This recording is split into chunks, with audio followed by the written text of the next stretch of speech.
Hello guys, it's your mentor Mo Yusuf here, and in this short video, I don't know whether it's short or long, in this video I'm going to be telling you something about why the rich get richer and why the poor get poorer. This is an issue that has always been on the mind of people that have craved success so bad. They just wonder why, what is that thing that the rich people do that the poor people don't do. It is like a generational old question, and in this Monday motivational, I don't really believe in motivation, but self-development. In this self-development Mondays video, I'm going to be trashing out that issue once and for all. So I'm sure you've wondered why the rich get richer and the poor get poorer. So, and a lot of people like me have read all sorts of books, attended seminars, became close to rich people, and just do all sorts of things just to get that answer. But the question is, the question is, did they really get the answer, or do they really get the gist of why the rich people get richer and the poor get poorer? I beg to differ. A lot of people don't really know. But in this video, if you follow my opinion, this is strictly my opinion, you really don't need to follow it, but I advise you give it a space in your head to think. If you really figure out my opinion or understand the reason I'm doing this video, you are going to figure out the reason why the rich get richer and the poor get poorer. Now, let's dive into it. Before I dive into the meaty part of this video, I need to tell you what really motivated me or inspired me to do this video. And it's a very, very funny thing, a funny situation that happened in Nigeria, and that was with the issue of the hoodlums that hijacked the peaceful protest that happened over 2 weeks ago. And how it happened was just funny. So this is like the summary of the gist. A lot of Nigerians were tired of the brutality, of the frustration, of the extorting by government and the forces, and we all came out en masse to protest. In fact, I was one of the first protesters. I was one of the first set of protesters, and it was so peaceful. It was very, very peaceful, and that happened for over 1 week. Then the power at be thought that no, these people cannot just continue like this. They are disrupting our investment. They are disrupting our cash cow. So what did they do? They infused hoodlums into the protest. It was not funny. Like, there were videos circulating whereby Range Rovers, Lexus were carrying touts, like hoodlums touts. It's crazy. And those hoodlums were paid chicken change to do that. Then I guess out of frustration, and after the people at home spoke to the hoodlums, because they too, their kids, their children to somebody, they just thought about it that these people cannot just be paying us less than $1 and telling us to go and disrupt something. We need to switch on them. Then they switched. The switch was crazy. It was so crazy. A lot of legitimate businesses were affected. They looted legitimate business. They looted government parastatal. In fact, they even looted the palliative that they were trying to share to the poor masses. And it was not funny. I don't blame anybody I don't blame them for looting the palliatives and all. It is their right. They deserved it. But it was them looting legitimate businesses worth millions of dollars that really touched my heart. And I was bitter, and I asked myself, do these people think them looting this is going to make them richer? Then that begs the question again, why do the rich get richer and why do the poor get poorer? Now, before I tell you the reason why the rich get richer, let's talk about Mr. Hoodlum, the sharp guy that thinks he's smart. Mr. Hoodlum looted a legitimate business establishment of a TV worth $2,000. Then he took it out, happy, yay, I've got something, and he went to meet Mr. Sharp Guy. He and Mr. Sharp Guy negotiated like, I just looted this thing, and it's worth over $2,000, over 1 million naira and everything. And we're like, bro, I can't buy that. All I have is just $500. And I was like, that's Mr. Sharp guy using negotiation skill. Whereas Mr. Hoodlum does not even know what they call negotiation. Talk less of skill. The key word here is skill. The key word you should pick here is skill. Negotiation skill. Mr. Sharp guy won the negotiation and bought a TV that's worth $2,000 for $500. Whereas the hoodlum guy thought he has made it, he has landed just $500, just $250,000. And he carried it, he went to the nearest club, he went to Kilos, blew all the money. They were hailing him, sexy girls were twerking on him and all that shit and everything. Now, he blew all his 250,000 naira, or maybe just few bottles of Andrea and everything. And the next day he's back to square one. Because he didn't know, he didn't have investment skill. He didn't have a money doubling skill, like in the good way right now. Now he asks himself again, I just made 250,000 now. Where is the money? How did I do it? The reason why the stupid Mr. Hoodlum guy is back to square one is because he lacked the habits of the wealthy. Habits of the wealthy. I can't really habits of wealth, habits of the wealthy, whatever. He lacked the habits the wealthy has. And the reason why the rich get richer and the poor get poorer is because they always rack up skills, wealth creating skills. And there's a popular saying, I wrote it in the article, that says, if all the world wealth were seized and redistributed and among everybody, it will still flow back to those who owns it like a pigeon. From the story of Mr. Hoodlums, you can see why the rich get richer and the poor get poorer. And the reason is summarized into two phrases. The poor has bad habits of bad wealth habits, while the rich people have what I call the good wealth habits.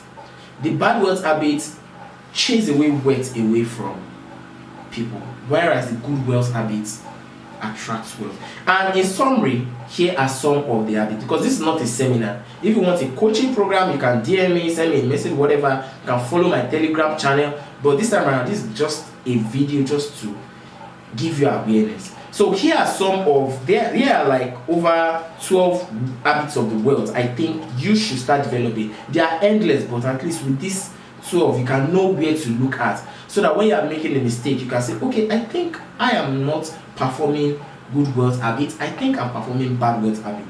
Number one, the rich don't care. They don't give two fucks about anybody. They don't give two fucks about anything. They do what they want to do, they move. We move. So that is one habit you need to instill in yourself. The ability of not to give two forks or two spoons about anything. So, number two, they have famous brand identity. I could have said they are famous, but I kid you not, they are very silent multi-billionaires all around the world. People that they just live in their copiesal and they control billions. They control millions. That's why I use the word brand identity. And a very good brand identity I'm going to talk about is the Big Brother West Africa, Big Brother Nigeria brand identity. A lot of people thought Mr. Ebuka is the owner of the Big Brother brand. I kid you not. He owns it. I think it's just a partner. But that brand is so big that people are so blind to asking who is running the show, who is funding you, who is bankrolling. As they used to say, who is bankrolling the show? So that is big brand identity at play. It can be personal brand, just like myself. The Mo Yusuf brand is a brand that I'm going to keep till I die. And a lot of people have personal brand. It could be personal, it could be well framed. So that is it. They have famous brand identity, because if you are not famous, people can't give you money. Number three, they don't depend on miracle supplies. Oh God, when? Oh God, do my own. Oh, my helper should find me. Oh, those things belittle your thinking. It makes you think low of yourself. So if you are, so as I was saying, if you are the person that is always like, God, when? Oh, when will my helper locate me? You are fucked up. You are messed up. There's nobody that don't think in that pattern, but you need to dampen that memory. You need to know that you are on your own, and whoever is supporting you is just doing it because they just like you. So don't depend on miracle supply. Life is basically on the surface, on the actual fact, life is logical and strategic. Let's just see what it is. If I keep posting this video for 30 days, I am an authority. You understand? That is how life is. So that is it. You need to know that you should never depend on miracle supplies. So they are also overconfident. Oh my God, this one should even be number one. That overconfidence is too much. But come to think of it, do you think it's easy to be a multimillionaire in dollars, in even any currency? So why would the overconfidence come in? Because they're confident in their ability and what they do. So let's leave the over. Try to be confident in whatever you're doing. Build that confidence by becoming more skillful. And you do what? You become overconfident when you have the results. It's as simple as that. It's not a crime to be overconfident. Don't let anybody try to say you should be humble. That is not right. You should be confident in your ability and in yourself.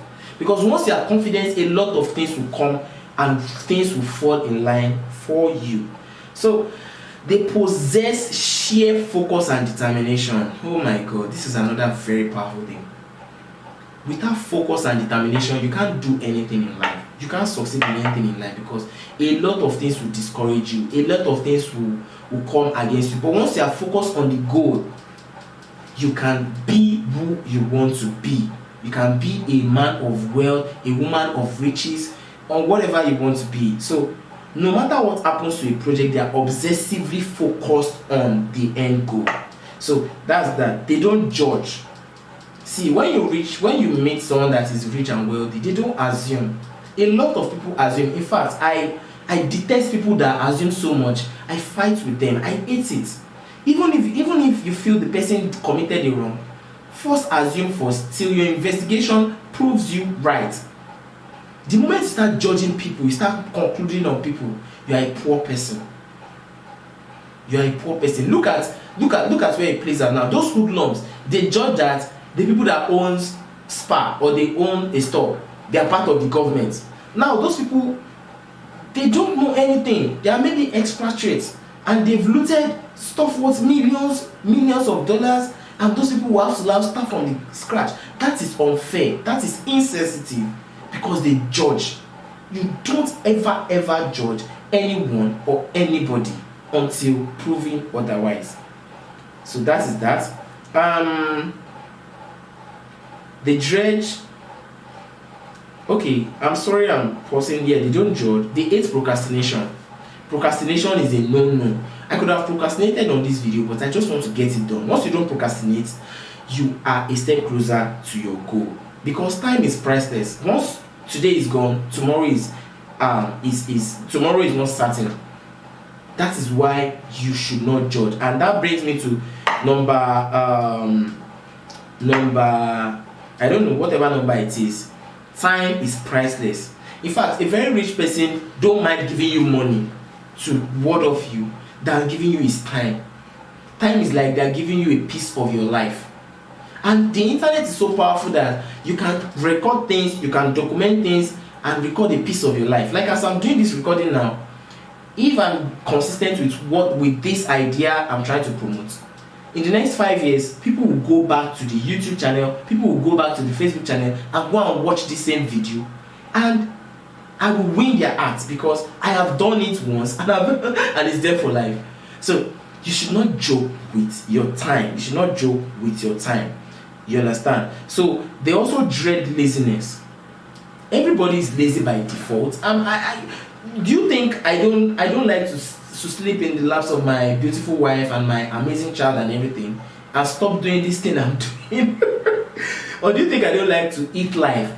But this is for a greater good. This is like an investment that will pay not just me, my family, those that are going to benefit from my influence. And that is why I choose this hard work than the soft work or the things that give me pleasure. Because laziness will not put money on the food. So, number 10, they are massive risk takers. You know, when people eat me up and say, "Oh, Mo, Alpha, what will you cost us to coach you?" And I say, "Okay, $500. That's too much. That's too much. Blah blah blah blah blah blah blah." When you are talking to a wealthy person, once you prove them that, okay, this thing will do this, and this. Once you do this, and this, and give me this, and this. Okay, fine. How much is it? $2,000. Take the check. Simple. No stress. So that is why they are risk takers, because they place bets. Look at Amazon. Amazon failed consistently for close to 5 good years. And Jeff told his investors that, see, I will fail, but as I'm failing, I'm building the infrastructure. Now, those that stuck with him till the end, they are reaping the benefit like ever before. Like, for him to worth $200 billion, trust me, there's someone that worth just $1 billion from investing in Amazon. Those are the silent billionaires I'm telling you about. Maybe the person just have once lost $10 million one time when Jeff came around. I was like, Jeff said, okay, buy these shares, and if you believe in me, this thing will worth so and so. And the man just said, okay, I have $50 million. No, take the $10 million, keep it, use it for your business. And now, the lucky man will worth over $1 billion, and someone will come somewhere and say that, oh, God, when? Do you know when he took that bet to invest in 10 million? Let me quickly tell you about a billionaire that everybody knows, Mike Adenuga. Mike Adenuga wanted to get a license to grow his company. He spent over $20 million on license in Nigeria. They didn't grant him that license. That money, the license, the typical person will break down, break in, commit this, commit that. In fact, go enter his shell. What did the man do? He tried again. And when he tried and he won, now, you don't really want to know how much that man wants. You don't really want to know how much Mr. Mike controls, because he took that bet and he took that bet again and again. So that is the power of being a high risk taker. But you can't be a high risk taker if you don't do number 11. Number 11, they value high value skill than anything, than even cash itself. Because trust me, the ability for you to rack more skills is more powerful than the ability for you to is more powerful than the money in your actual account right now. If you want 100 million naira right now, your 100 million naira can drop in value if you don't know, if you don't have the skill to convert that 100 million to 500 million or to 300 million. Or if you have $1 million right now and you don't know the proper investment to do, you will not know the next thing to do. That's why you have to keep watching educational videos like this. You have to keep reading books. You have to keep listening to podcasts. You just have to keep surrounding yourself with information that will make you a better person, and enroll for courses that will make you better. And I will say something about the person behind the camera right now. She's my sister. She's a genius photographer. She's good and all. But I told her the idea, okay, babes, see, I think there's an opportunity for you becoming what I call a visual marketer. That's people that create videos for marketing and all that. And even though, as someone that is young, you have your own kind of reservations, but she's buying the idea and she's taking every steps to promote the idea. On camera, I thank her for supporting me and providing all this chair, because there's no one that can do it like her. But the point is this: if you don't have any dime, I know what I mean, any dime, like, yeah, if you don't have any dime, even if you have the dime, even if you have like $2,000 in your account and you feel like, this money is money, everything, don't underrate yourself. Be confident in yourself, but invest in skills or coaching programs that will help you, because if you don't, you will reduce your fuse. And that's the last thing I think high achievers do. Their fuse are blown, meaning If you tell someone that is a millionaire that oh, this is it that is worth $50 million, they don't shake. There's no amount of money that can shake them, because we believe that money is limitless. It's your ability to collect it that you need to work, and that is where your skill comes in. I think I've done justice to this video and I'm proud of me. I'm proud of myself to do this. I thank my team, I thank my sister and everybody that supports me. And to summarize this, I need to tell you that you might not possess all of these qualities. You might even, because for you to even be watching this video, it means that you even possess the ability, the commitment ability. All you just need to do is to watch this video again, take a few notes, and start developing this thing gradually. It's an habit. Habit makes people who they want to be. It's an habit that is taking me here. Me talking to you is an habit that I developed. I didn't just wake up one day I became this. It's an habit I've developed from time to time. So you need to commit. I said in that you need to commit to become better than you are today, because that is the thing that will actually take you from point A to point B. Commitment. The unshakable determination that you want to become a wealthy person. The unshakable determination that you want to take your family from a place of just being average to a place of abundance. The unshakable determination of you wanting to live the good life. And with that commitment, you can attract the pigeons of the riches to yourself. But if you don't have everything, don't fret. Don't fret. Don't be scared.